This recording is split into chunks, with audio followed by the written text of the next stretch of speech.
ونصلي على رسوله الكريم। পশ্চিমা মূলনীতিগুলো আসমানি বা সৃষ্টিকর্তায় বিশ্বাসী, প্রতিটি ধর্মের সাথেই সাংঘর্ষিক। তবুও আজ প্রায় সব ধর্মের অনুসারীরা ব্যাপকভাবে পশ্চিমের কাছে আত্মসমর্পণ করেছে। ধর্মবিশ্বাস বজায় রেখেও তারা পশ্চিমা দর্শন গ্রহণ করছে, একে সর্বজনীন মনে করছে, এমনকি নিজেদের ধর্মের সত্যতা প্রমাণ করছে। ধর্মের মৌলিক গ্রন্থের বদলে পশ্চিমা বয়ানের আলোকে ব্যাখ্যা দিতে বেশি আগ্রহী হচ্ছে। এর মূল কারণ হলো রিফরমেশন, অর্থাৎ ধর্মকে পশ্চিমা বয়ানের আলোকে সংস্কার করে নেওয়া। আর এ কাজটি পশ্চিমা সভ্যতা তার জন্মলগ্ন থেকেই গুরুত্ব সহকারে করে আসছে। মার্টিন লুথারের প্রটেস্ট্যান্ট আন্দোলন থেকে শুরু করে আজকের গুড মুসলিম প্রকল্প সব একই সূত্রে গাঁথা। তাই ধর্ম সংস্কারের যে কোনো স্লোগান বা আন্দোলনের ব্যাপারে আমাদের সর্বদা সতর্ক থাকতে হবে এবং এই জাতীয় আন্দোলনকে সন্দেহের চোখে দেখতে হবে। আল্লাহ আমাদের সবাইকে রিফরমেশনের ফিতনা থেকে হেফাজত করুন, আমিন।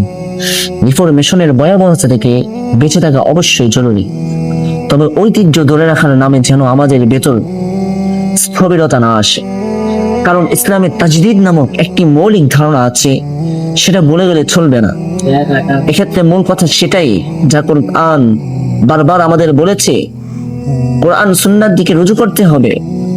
সুতরাং পশ্চিমা মতবাদগুলো সমাজে ছড়িয়ে পড়ার সবচেয়ে কৌশলী দিকটি হলো শব্দের খেলা।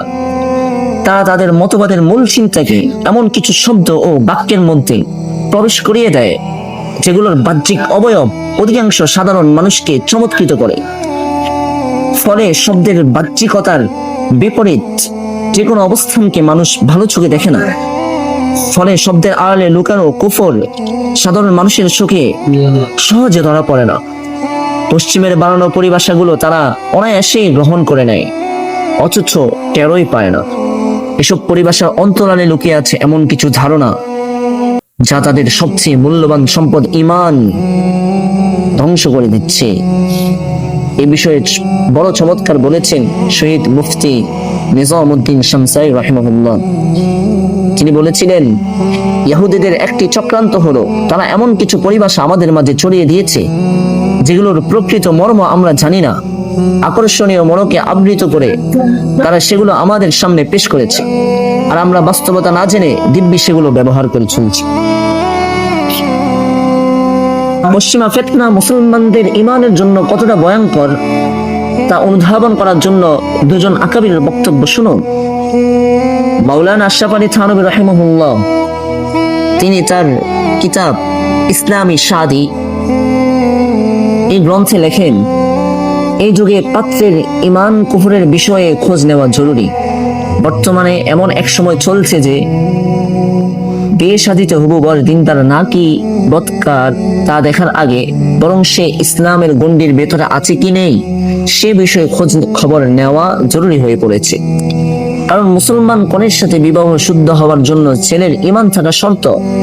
অথবা তিনি বলেছিলেন, অত্যন্ত পরিতাপের বিষয় হলো বর্তমানে যেসব পাত্রের হাতে কন্যা তুলে দেওয়া হচ্ছে সেসব পাত্রের একটি অংশ আধুনিক শিক্ষার প্রভাবে দ্বীন ও ঈমানের সাথে কোনো রকম সম্পর্কই অবশিষ্ট রাখেনি, শুধু নামেই তারা মুসলমান রয়ে গেছে।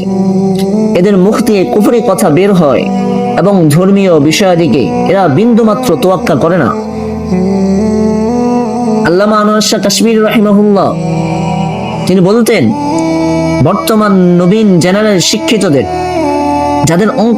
যাদের অন্তরে লুক্কায়িত আকীদাগত তাদের কুফর আমাদের জানা না থাকার এবং তা প্রকাশিত না হওয়ার কারণে আমরা তাদের মুসলমান বলে থাকি।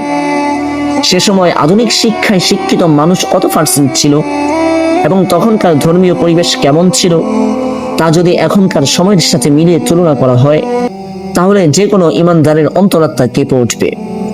যে কোনো ফিতনাই ফিতনা, তবে যে ফিতনা সরাসরি মানুষের ঈমান ধ্বংসের কাজ করছে তা নিয়ে আমাদের পেরেশানি বেশি হওয়া জরুরি। অথচ দুঃখজনক হলো পশ্চিমের এই ভয়াবহ ঈমান বিধ্বংসী ফিতনা নিয়ে আমাদের উল্লেখযোগ্য পরিমাণ পেরেশানি নেই।